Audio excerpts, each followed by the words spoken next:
We're down here at the Highgrove Bathrooms Bendigo and we're about to give away the $20,000 cheque. Hi, my name's Troy. I'm the manager here at Highgrove Bathrooms in Bendigo. On behalf of Highgrove Bathrooms, we'd like to congratulate you on your $20,000 grand prize. Thank you very much. Thank you. Here we are with Meg. We're in the 1949 bathroom here. Meg, tell us a little bit about this bathroom. What do you think you're going to do with it? Oh, well, lots. From 1949, nothing much has changed. So just to start from scratch will be really important. Meg, $20,000, what does it mean to you? You're going to start a family in this house. What are you going to do? Oh, it means the absolute world. This was the last thing we had to do with this house we've had for 2 years. So to be able to do it, we didn't have any plans for at least another 12 months to be able to afford a new bathroom and to be able to start on this bathroom and finish this house finally. It'll just mean everything.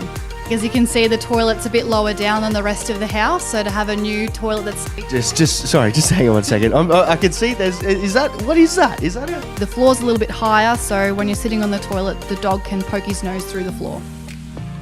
So much I like. It'll be hard to make a decision, I think. That'll be the hard part.